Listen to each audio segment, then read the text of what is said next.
বাড়িতে বাসন মাজার জন্য আমরা সবাই এরকম ধরনের বার অথবা এরকম লিকুইড ডিশওয়াশার ইউজ করে থাকি, যার দামও অনেক বেশি আর থাকে প্রচুর কেমিক্যাল। তাতে বাসন পরিষ্কার হোক না হোক হাতের অবস্থা হয় শোচনীয়। তবে চিন্তা নেই আজকে আর একদমই। আমি নিয়ে এসেছি ঘরে থাকা মাত্র 3টি উপকরণ দিয়ে বাড়িতে বানিয়ে নেওয়া কেমিক্যাল ফ্রি লিকুইড ডিশওয়াশার, যা অল্প পরিমাণে নিয়ে আপনি বাসনের মধ্যে থাকা তেলচিটে ভাব সমস্ত কিছু নিমেষের মধ্যে করবেন উধাও, আর বাসন হয়ে যাবে একেবারে নতুনের মতন ঝকঝকে তকতকে। তৈরি করতে খরচ পড়বে মাত্র 15 থেকে 20 টাকা। তাহলে দোকানের দামি কেমিক্যালওয়ালা লিকুইড ডিশওয়াশার ইউজ না করে বানিয়ে ফেলুন এই ধরনের হোমমেড ডিশওয়াশার। তো তার জন্য আমাদের প্রথমেই লাগবে লেবু। আমি এখানে মোট 4টে লেবু নিয়ে নিয়েছি। এবার এই লেবুগুলোকে আমি একেবারে ছুরি দিয়ে ছোট ছোট করে টুকরো করে কেটে নেব। লেবু কিন্তু খুব ভালো একটা ন্যাচারাল ক্লিনিং এজেন্ট। লেবুর মধ্যে থাকে সাইট্রিক অ্যাসিড, যেটা বাসনের ভিতরে থাকা তেলচিটে ময়লাগুলোকে খুব সহজে বার করে বাসনকে পরিষ্কার করে। তাছাড়া লেবু একটি অ্যান্টিসেপটিক, অ্যান্টিব্যাকটেরিয়ালও বটে। এখানে আমার সমস্ত লেবুগুলোকে কাটা হয়ে যাওয়ার পরে এর মধ্যে দিয়ে দিলাম 1.5 কাপ মতন জল, যাতে সমস্ত লেবু ডুবে থাকে এর মধ্যে। তারপরে গ্যাস ওভেনে বসিয়ে এটাকে 10 থেকে 15 মিনিট একটু ভাপিয়ে নেব। ততটাই ভাপাবো যতক্ষণের এর খোসাটা হালকা নরম হয়ে যায়।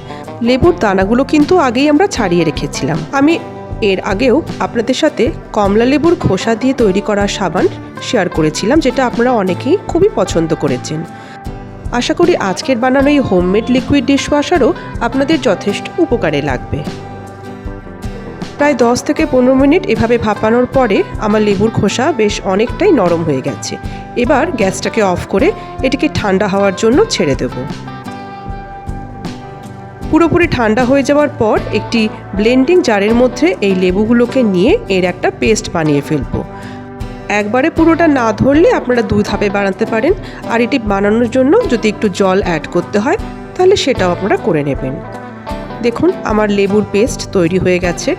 এর মধ্যে কিছুটা খোসার টুকরো রয়েছে, তো সেই জন্য আমরা একটা ছাঁকনি দিয়ে এটিকে ছেঁকে নেব। এর মধ্যে থাকা যে সমস্ত লেবুর খোসাগুলো পেস্ট হয়নি সেগুলো আলাদা করে আমরা যে পেস্টটা পেয়ে গেলাম সেটা কিন্তু বেশ মসৃণ। এবার এর মধ্যে আরও বেশ খানিকটা জল মিশিয়ে এটিকে একটু পাতলা করে নেব। তো সেই জন্য যে লেবুর পেস্টটা যে পাত্রে রেখেছিলাম তাতেই একটু জল মিশিয়ে এটিকে আমরা ঢেলে দিলাম। তো এখানে আমি মোট 1.5 কাপ মতন জল ব্যবহার করেছি। আপনারাও এরকমই 1.5 থেকে 2 কাপ মতন জল মিশিয়ে নেবেন। এরপর নেক্সট আইটেম হিসেবে এর মধ্যে দিয়ে দেব ঘরে থাকা সেকেন্ড উপকরণ, সেটি হচ্ছে নুন। নুন নিয়েছি প্রায় 1/2 কাপ মতন। নুন কিন্তু একটি অ্যান্টিসেপটিক। নুনের বদলে রক সল্টও ব্যবহার করতে পারেন। থার্ড আইটেম আর লাস্ট আইটেমটি হলো আমাদের ভিনিগার। এরকম ভিনিগার আপনাদের সবার বাড়িতেই থাকবে। তো এই ভিনিগারকে আমরা নিয়ে নেব মোট 50 ml। তো একটা মেজারিং কাপের মাপ করে 50 ml ভিনিগার এর মধ্যে দিয়ে দিলাম। ভিনিগারের ভিতরে থাকা অ্যাসিটিক অ্যাসিড ক্লিনজিং এজেন্ট হিসেবে খুব ভালো কাজ করে। এবার এই 3টে উপকরণকে ভালোভাবে মিশিয়ে আবার 10 থেকে 15 মিনিটের জন্য গ্যাসের মধ্যে ফুটতে দেব। তাতে মিশ্রণটা আরও একটু ঘন হয়ে যাবে। দেখুন প্রায় 10 থেকে 15 মিনিট ধরে ফোটার পরে এটি পরিমাণে আরও একটু কমে গেছে। তৈরি হয়ে গেল আমাদের আজকের সহজে তৈরি হয়ে যাওয়া কেমিক্যাল ফ্রি হোমমেড ডিশওয়াশার। এবার এটিকে ঠান্ডা করে নেব, আর ঠান্ডা হয়ে গেলে এটা আপনারা স্টোর করে রেখে দেবেন যে কোনো একটি কন্টেনারে। তো আমি এখানে আমার ঘরে থাকা এরকম একটা স্প্রে বটল নিয়ে নিয়েছি, আর তার মধ্যে এটিকে ঢেলে নিচ্ছি। মাত্র 10 থেকে 20 টাকার মধ্যে 4টে লেবু আর সামান্য একটু নুন আর সাদা ভিনিগার দিয়ে কত সহজে আমরা তৈরি করে নিতে পারলাম এরকম একটা কেমিক্যাল ফ্রি হোমমেড ডিশওয়াশার। দেখুন এই পাত্রটিতে ঢালার পরেও কিন্তু আমার এতটা পরিমাণে আরও রয়ে গেছে। তো এটিকেও আমি আরও একটা কাঁচের জারের মধ্যে স্টোর করে নিলাম। এবার আমি দেখিয়ে দিই কিভাবে এটি কাজ করছে। তো এখানে একটা স্টিলের থালার মধ্যে আমি একটু আচারের তেল দিলাম, আরও ভালো করে এটিকে তেল দিয়ে মাখিয়ে নিলাম। থালাটির অবস্থা বুঝতেই পাচ্ছেন, তেল দিয়ে একেবারে ভর্তি।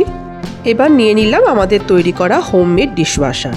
একটা স্কচ ব্রাইটে 3 ড্রপ এই ডিশওয়াশার লিকুইডটা নিয়ে আপনাদের সামনেই দেখিয়ে দিচ্ছি কত সুন্দরভাবে এটি পরিষ্কার করে দেয় এই তেল চিটে হওয়া থালাটিকে।